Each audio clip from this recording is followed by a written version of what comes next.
네, 정치권은 한 목소리로 신고리 오류코기 공론화위원회의 건설 재개 결론을 존중한다 밝혔습니다. 하지만 동시에 야권은 그동안 불필요한 사회 혼란을 초래했다며 대통령 사과를 촉구했습니다. 네, 국회 취재기자 연결해서 자세한 내용 알아보도록 하겠습니다. 강은나래 기자. 네, 더불어민주당은 신고리 공론화위원회의 권고안을 존중한다고 밝혔습니다. 김현 대변인은 수기 민주주의를 통해 사회적 합의를 도출한 만큼 여야와 찬반을 넘어 권고안은 존중돼야 한다면서 건설 재개 지원과 함께 지역 경제 정상화에 노력해달라고 정부에 요청했습니다. 민주당은 오늘 오후 당정청 회의에서 이와 관련한 후속책을 논의할 예정입니다. 야권은 사필 규정이라며 일제히 대통령의 대국민 사과를 요구했습니다. 자유한국당 전희경 대변인은 그동안 빚어진 사회적 갈등과 경제적 손실은 모두 대통령 책임이라고 주장했고, 국민의당 송금주 대변인도 지지자들의 커다란 목소리에 묻힌 이면의 진실을 인정해야 한다면서 깔끔하게 사과하고 바로잡으라고 말했습니다.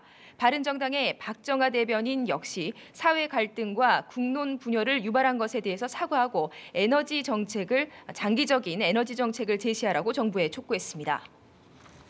네, 오늘 국정감사 진행 상황도 전해주시죠. 네, 오늘로 국감 2주차 일정도 마무리됩니다. 기획재정부 국감에서 여야는 법인세 인상 등 증세 정책을 놓고 첨예하게 대립 중입니다. 야당은 기업 경쟁력 강화를 위한 법인세 인하가 세계적 추세라고 주장했고, 민주당 의원들은 대기업을 상대로 한 핀셋 증세임을 강조하며 맞섰습니다. 신고리 오류코기 공론화위원회 발표 직후 진행된 과방위 국감에서는 오늘 피감기관과 관계가 없는 에너지 정책에 대한 공방도 이렇습니다. 서울 경기 교육청 국감에서 야당 의원들은 자사고 폐지를 주장해온 조희연, 이재정 교육감이 자녀를 외고에 진학시킨 사실을 집중 추궁했습니다. 국가보훈처 국감에서 여당 의원들은 고엽제 전후에 지난해 말 거액의 후원금이 몰린 것과 관련해 화이트리스트 의혹을 제기했습니다. 기재위는 국감과 별개로 아이코스 등 관련형 전자담배의 개별 소비세 인상안을 처리했습니다. 네, 자유한국당은 잠시 뒤에 박근혜 전 대통령에 대한 징계를 결정한다고요. 네, 그렇습니다. 자유한국당은 잠시 뒤 여의도 당사에서 윤리위원회를 엽니다.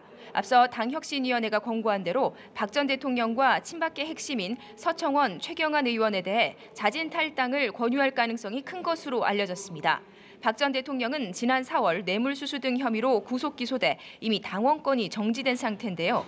일반 당원의 경우에는 탈당 권유를 받은 뒤 열흘 이내에 탈당 신고서를 내지 않으면 자동 제명됩니다. 하지만 전직 대통령의 특수한 상황을 감안해서 제명이 불가피할 경우에는 최고위 논의를 거쳐서 한 번 더 거쳐서 한국당은 최종 결정을 할 것이라고 밝혔습니다. 지금까지 국회에서 전해드렸습니다.